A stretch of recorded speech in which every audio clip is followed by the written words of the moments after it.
How goes my shredheads? It's time for questions and answers. And the first question comes from RK. And they ask, on the MG15 amp video, they ask, is this amp loud enough to play with a drummer?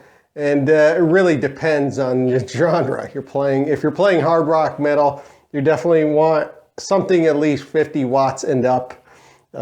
15 watts probably is not enough to cut the mustard with a metal hard rock drummer. Possibly with a jazz, gospel, blues setup, you might be able to use a 15 watt amp, but for hard rock metal, you definitely want to get more ammo, more firepower to your wattage. Okay, the next one is by Vinter Obliterate. Cool name. I'm guessing you're Swedish or you like Swedish death metal.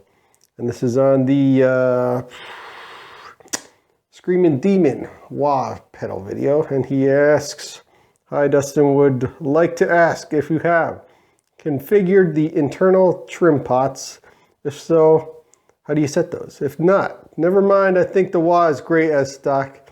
It shows on your video. Thank you so much. I'm glad you liked my video. I try my best. The wah is stock. I didn't do the single thing to it. I think it just sounds amazing as is. There's probably people out there who have customized their Trimpots. I think the Screaming Demon wah is just overall extremely good pedal, and you really, I can't ask for anything more from the pedal itself. The only thing I could think about is to make it slightly more analog sounding, but more like a crybaby. But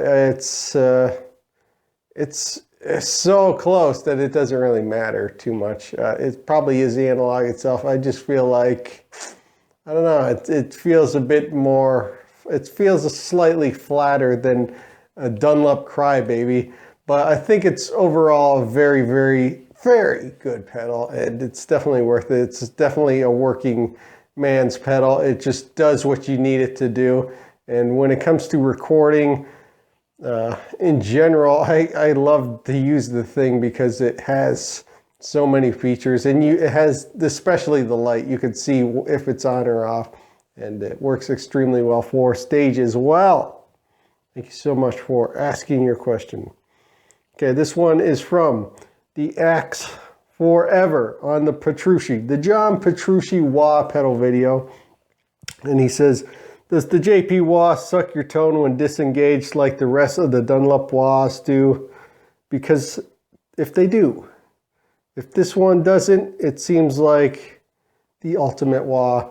Sadly to report that the John Petrucci wah acts exactly like all of the other Dunlop wah pedals, and if you're not satisfied with the Dunlop wah type of sound and its setup and its slight suckage of tone, which I have noticed, you probably won't like the John Petrucci wah. I think it's an extremely good pedal, and when it comes to the Dunlop wahs, they do come with their issues, but I think they're very it's such a minor issue, especially for me, that I just go with it. It's on a macro end, I'm getting more benefits than negations. To sound very technical about the wah pedal, and I think it's a great little wah pedal. Okay, the next one is by Carlos Sajonia. Hopefully I said your name right. I'm not exactly sure how to say it. And this is on the MG10 video. He says, I'm thinking of the Ibanez 10G V2 versus this Marshall. Have you tried the Ibanez? If yes, how is it compared to the Marshall MG10? If it's an Ibanez, it's probably pretty solid. I think I've looked up a couple videos on it, and it was very good. I've never tried it personally, but I can't say for the MG10 as a practice amp, that thing freaking rocks, and it's gonna rock your socks off, roll your soul, and give you some vocal chords, if you know the Doug reference. Anyway, MG10 is great. The Ibanez is probably great. I have never played a single Ibanez product that has been less than solid. Everything I've played from Ibanez has been extremely good, even their lower end things. That's a brand, that's a company that really is good with quality. What can I say? And lastly, we have Ren Gazette. He says, do you think AHB2 could sound good on neck position with AHB1 on the bridge? And this is the Blackouts video, the Seymour Duncan Blackouts video. And I said, what did I say? I said, I think, well, there's two different types of Blackouts. The ones that are most common now are not the ones I had in that video. The one I had in the video was an older model. The bridge one specifically, it has the boost sound into it. I think that's what he's talking about. He wants to know if that boosting one would sound good on the neck position. I think it's a very personal thing that you can try. The nice thing about the Blackouts is that, and just any active pickup in general, especially with the new wiring scheme they have, especially with EMG and Seymour Duncan, is you can easily take out and replace any of those pickups and put them into any configuration you want. So it would take, like, I don't know, a second to see if you like it or not. But I think it's very personal taste. The one I had in the original one where it's in the bridge pickup and it's just screaming all the time. It's actually distorting on its clean signal to it, and that's the way they made it.